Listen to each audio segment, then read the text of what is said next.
Hello, everybody. Welcome back to the NBA Front Office Show. We've got some more NBA news today, some pretty important stuff going on in terms of Chris Paul back in action. We'll talk about that a little bit. And then Keith breaks down, of course, the news about the Boston Celtics finding their new head coach. We're going to break down those two things. Keith, how are you doing? It feels like it's been forever since I've talked to you, man. Man, it's been a very, very long time. That 5 hours apart or so, or whatever. It was just, it was hard to make it through it, to be quite It honest. was very tough. I was having Keith Smith withdrawal there for sure. But let's kick That's this the off. first time that phrase has ever been uttered in the history of the world. That's going to be our new show slogan. Uh, Yeah. Chris Paul back in action. It sounds like, according to Chris Haynes, that he will indeed be playing on Thursday, unless there is some sort of crazy setback. I'm excited about this. You know, right now there's a lot of people around the NBA, fans as well as people within NBA circles, not quite sure exactly what the protocols are anymore because there's been so much confusion over that as the season has gone on. Early on, it felt like it was pretty cut and dry, exactly what everything was, how it was all laid out. Now everything feels like it's kind of up in the air. So we were all just waiting. When does Chris Paul get clearance to come back? Sounds like Thursday he'll be back for game 3. So how important is this for the NBA playoffs and for the Suns themselves? Yeah, starting with the Suns, I think this is big because they're already up 2-0 in this series after that incredibly crazy game last night with 90 minutes to play, or 90 minutes, It felt 30 like it minutes to felt play like 90 90 minutes seconds. to get through that. Yes, it did. It felt like 90 minutes to play 30 seconds, but yeah, 30 minutes to play 90 seconds or whatever it was. But yeah, them being up 2-0, if Kawhi isn't back for the Clippers, which there's still just that seems like it's kind of a mystery box. I haven't seen anything yet on his availability. The Suns are really in good shape here to Mhm. to maybe close this out. Now, this Clippers team, you could argue maybe they have the Suns right where they want Yeah, them. They're right. down 0-2 and there, but yeah, I think this is big, and I also think it's big for Chris Paul to maybe get a handful of games in. I'm not going to fully say the Suns in four, stuff that's going around there in the world, but Right. I think Suns, maybe in five, and Chris Paul gets a few games in before an NBA Finals appearance. I think that's big, just to kind of get that rhythm and timing back, because he by that point he'll have been out for what, a week and a half, 2 weeks or so. So I do think that is pretty important for the Suns to get him back. Well, Chris Paul, obviously, you feel for him. He has this history of getting injured in the playoffs. And obviously, this is, 36 years old. How many more shots is he really going to get? How long is he going to be playing at this high of a level? So on that side of things, it's exciting to see him get back in action. Then, of course, we've seen so many superstar level players go out in the playoffs this year due to injury. It's nice to see somebody coming back and getting back out onto the court. I mean, I hesitate to say even Suns in 5 or anything like that because of what's happened with the Clippers. So far, every time they've been down 0-2, they've come back and they've won the series. So I'm not assuming anything is going to happen from here. Sure. If the Suns take game 3, okay, then I think we can start making those projections. But you Yeah. you mentioned Kawhi, and this is a little bit of an aside. It's not Chris Paul based here, but what is happening here? I've had a lot of people asking me this, and I think we need to address it real quick. So most of the time in the NBA, we know almost immediately what an injury is. This isn't like it's hockey. It's not like the NFL where they on purpose try to be vague about their injuries because they're worried about that player getting targeted in that injury in another time or another game. So like NHL, you'll see lower body injury or so like that's how vague Yeah. it will be. The NBA, we know exactly what the injury is. It'll get leaked out. People know what's going on. Crickets on Kawhi Leonard. How is that possible right now that that's the case? Yeah, I really don't know. We heard he was out, Mm-hmm. and then we got a report an hour or two later. I think it was that day was such a whirlwind of Yeah. stuff. But I think it was an hour or two later we got a report that Kawhi is maybe they fear what was it, fear ACL damage, I Yes. think was the Right. way it was phrased. And then that was kind of walked back. or at least subsequent reporting was it's probably not that. But yeah, it's weird that we've got nothing. It maybe it is just a little bit of gamesmanship That's what I was thinking. that the Clippers are, hey, we're not going to give you guys anything until we need to, and we'll rule them out when we have to rule them out. But yeah, it is very, very interesting that we don't know anything about his availability for the rest of the series. I'm kind of guessing it's just going to go game by game from here. Right. And that's what the Clippers seem to be doing is they are holding off as long as they can before word gets out that, okay, hey, Kawhi's out for this game. Oh, but it's day to day right now. So maybe next game, right? Like it's almost like they're doing it just so that the Suns have to kind of prepare just in case Kawhi's out there. Yep. Because I'm sure the Clippers know one way or another whether or not he is able to play. Sure. Yeah, especially if it's that bad, right? Then they certainly know that, like, all right, he's not coming back, even if it's not an ACL thing, but it's like a serious sprain or something along those lines. And they definitely know that he's not going to be back out there. But yeah, we'll see how this goes. But Chris Paul getting back, that gives the Suns pretty good advantage. Yeah. It's funny though because right we say this all the time. It's not like now you can take campaigns 30 points or whatever it was he scored last night and add Chris Paul's production on top of that. That's not how it works. But still, that's another shot creator, another guy who can really help them there. And they're in pretty good shape. We didn't spend a whole lot of time on talking about that game because that's not really what we do here on this show. But it was a crazy game, and the Clippers are right there. So, they'll get the home bump of being home, Yeah. and they'll be able to continue that play and probably be another good close game. But yeah, I think for the Suns getting him back, that's so big now because if they get into the NBA Finals, they're rocking and rolling at pretty well full health. At this point, as is Milwaukee minus Dante DiVincenzo, Yeah. but they've played enough now that's not something they're still working around. So yeah, it's good in Atlanta, in relatively full health minus DeAndre Hunter, as it sounds like Cam Reddish is going to be potentially back in the fold at some point. So yeah, it's good news to hear about some guys getting back. It would be great if all of a sudden it was Kawhi Leonard was going to play in this series. That'd be phenomenal because we want the best guys going. Just down in the end here, but yeah, it's we'll take what we can get, I guess, in this season of the injury. All right, this has been the year of injuries across the NBA. All right, let's get into your team, the Boston Celtics. Transaction done. A coach has been found, Ime Udoka, being hired on to be the new head coach of the Boston Celtics. So Brad Stevens hires on his replacement. I'm gonna go get a sandwich or something, and I'm gonna let you just go with it because this is your team. Line me up. Come back in an hour or Perfect. so. This will be the longest video we ever do. No, yeah, I think this is a great hire for the Celtics. It was pretty clear that they were not going to go with an experienced head coach. That was all the reporting, all the names we were hearing. It was going to be a first-time head coach, which was maybe a little surprising. There was still some thought of, all right, they're going to pull one and completely come out of left field like they did when they hired Brad Stevens to coach, and then when they made him the president.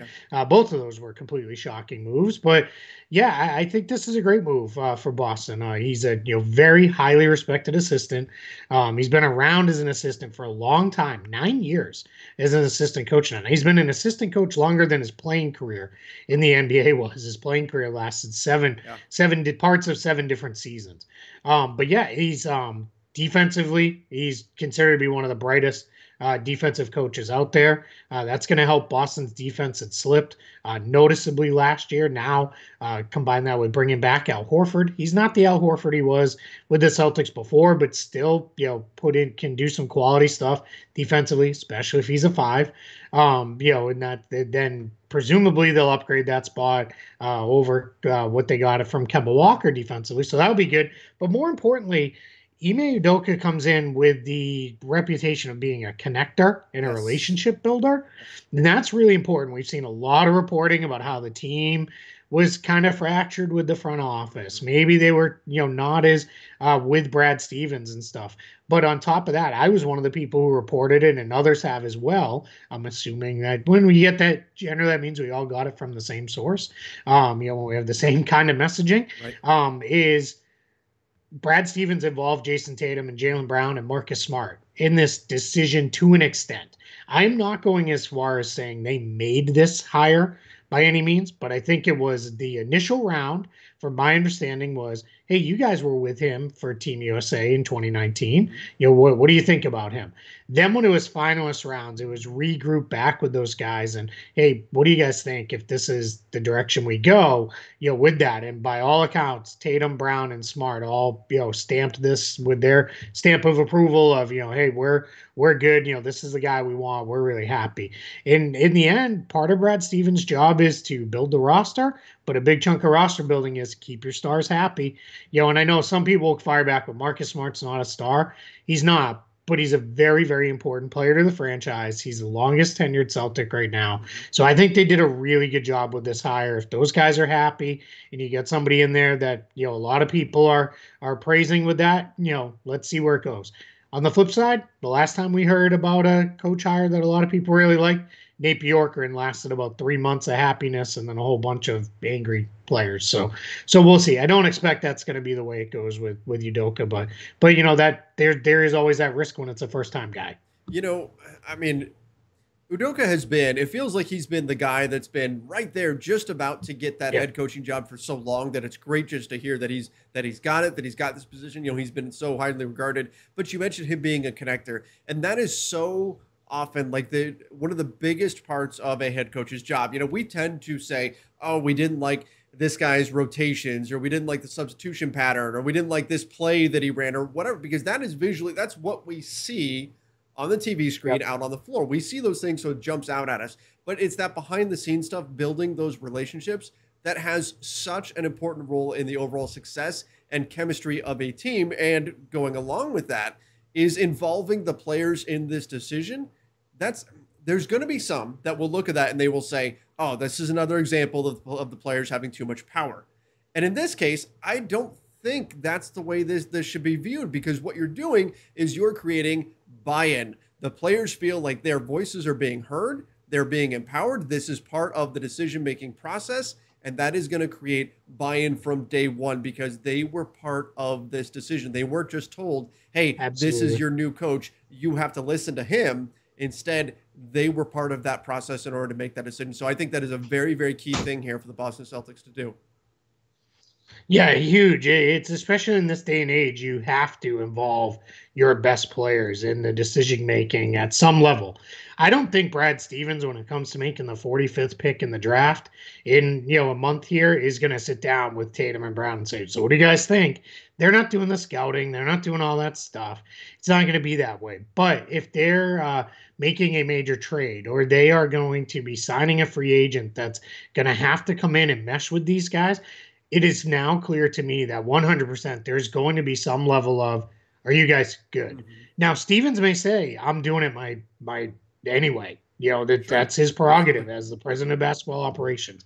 Just like Ime Udoka, if he comes in and says, "You know what? I think this should be the starting five, and Jalen Brown, he should come off the bench." It's not going to. I'm using a ridiculous Right, example right. for a reason, but then that's his prerogative, right? He's the head coach. That's his decision to be made. Um, but the days of players play, coaches coach, front offices build the roster.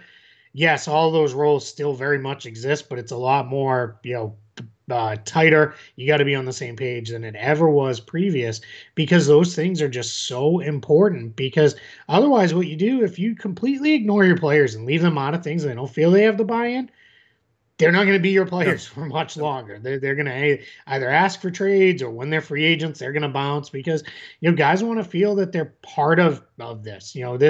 Doing these kind of things, that's what connects people to being a Celtic. Being involved in this, and I'm only saying being a Celtic because they just did it Right. today. That's But true the for any good team. organizations, yeah, any organization that does this is there. Now, it can go wrong. If you start listening to them too much, and pretty soon it's a team of all their buddies, and the roster doesn't fit, and it's messy, and guys are overpaid and stuff. That makes a huge mess of things. But that's where Stevens needs to walk that line, and I think he has that respect level within the organization to tell the guys, "I appreciate your input, but we're going this direction." And in this case, in his second move out of the gate, it worked out that the players are happy with it. So I think, well done by Boston all around. But really time will tell in several months from now when we see how it all really comes together on the court. Keith, I haven't checked recently to see if there's been an update on this. Has anything come out that you know of as far as contract size or length for Udoka? Is this like a 3-year deal, 4-year deal? What are we talking here? Yeah, nothing yet. Haven't seen anything. It's interesting. So when Brad Stevens was hired, he got a 6-year contract, his very first contract out of the gate. And part of that's what it took to get him away from Butler, where he has repeatedly said he was very happy and would have been happy to stay there forever. So that is I don't know that that's going to be the way this went. Standard NBA coaching contracts are usually 4 years or 5 years, with the final year being a team option on it. So it's, like a 3-1 or a 4-1, kind of deal where the team controls that final year. My guess is it's probably going to be something in that range. But if Boston said, hey, this is really our guy and we want to commit to saying you're here for the long haul. Yeah. But also Stevens came in under the rebuild, was where they were at that time.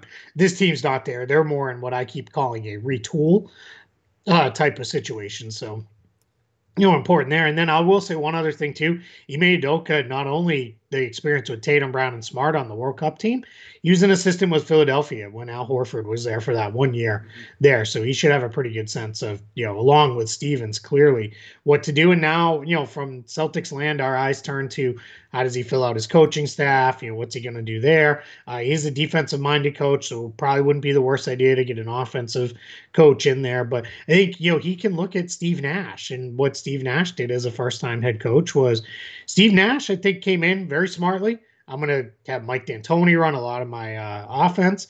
I'm going to have Udoka and a couple others run my defense.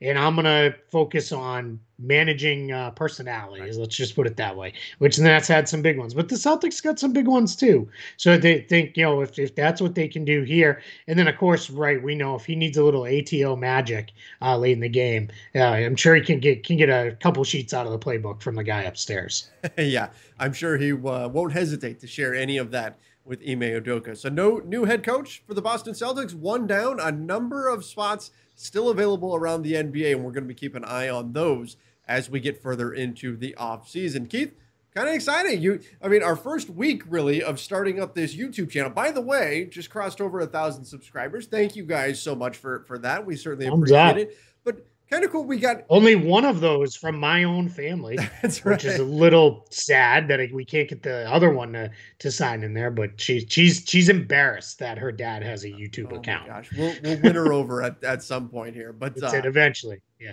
Or I'll just take her phone and subscribe myself. Oh, there you go. That's the way to do it. But pretty cool that here we are, first week, yeah. And we've got two pretty big awesome Celtics stories. You got Kemba Walker trade, and now, of course, adding head coach Ime Udoka. So now we're just waiting. The Lakers have got to play catch up here. We need a few Lakers stories in the next week or so. Yeah, well, we won't touch the one. I know you covered it over on the Lakers Nation. Yes. That was a story, at least, I guess. It was a strange one. So, it was a strange one, but yeah, strange. Hey, if you guys don't know, what I'm talking thank you to everybody. Talking about Alex Caruso, I talked a little bit about what's going on with him. Got into a little bit of trouble, as well as what it means for his free agency. That's over on the LakersNation.com YouTube channel, which everybody should make sure you also check out. Yeah, but thank you to everybody for subscribing, and we're humbled, I guess, by the amount of support and interest in the show already. And your comments are just so kind. Shout out to the one guy who said I'm a good guy for a Celtics guy, signed Lakers fan. That one made me laugh, and I sincerely appreciate it though. So yeah, we're having a lot of fun doing this, and can't wait. It's going to be crazy. Month and a half.